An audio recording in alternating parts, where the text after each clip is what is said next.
What's going on, everyone? Andrew McManaman here, a licensed real estate professional in the amazing state of Michigan, and today we are going to talk about buying land in Michigan.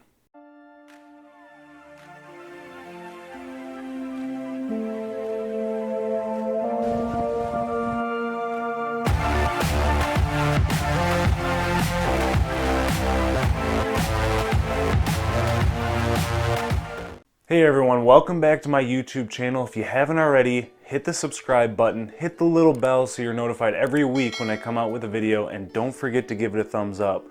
Like I mentioned, in today's video, we're going to be talking about buying land in Michigan.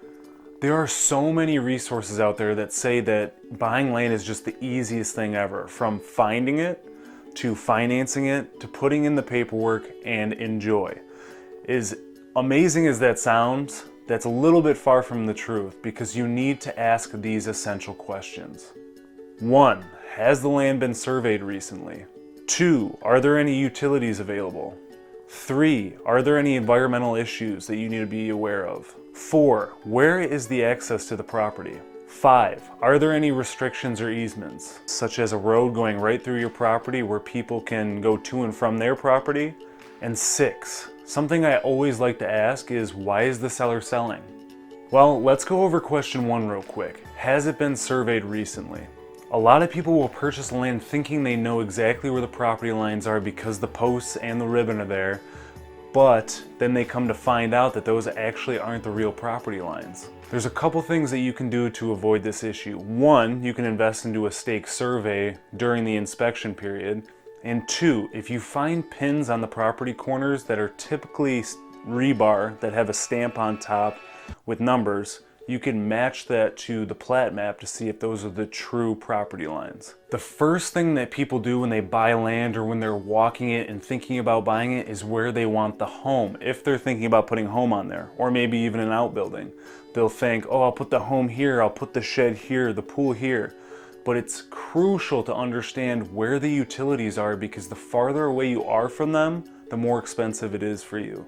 Let's just say you purchased a piece of land out in the country a little bit where it can't connect to city water. You would have to dig a well, and the average cost of digging a well is $5,500 at a depth of 150 feet.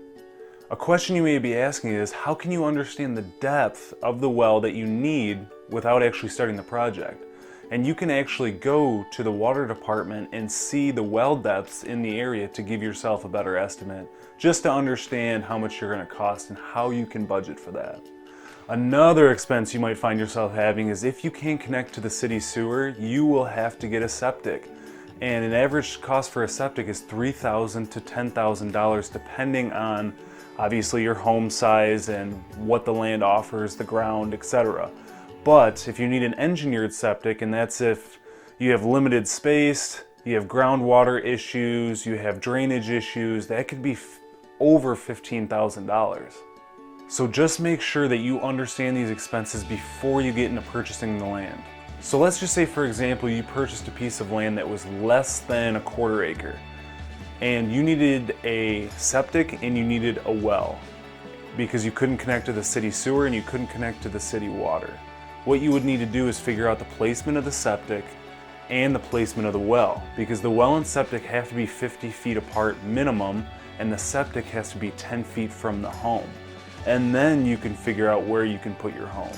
Thank you as always for taking the time to watch this week's video. If you haven't subscribed already, hit the subscribe button, hit the bell to get notified for the next video, and give it a thumbs up.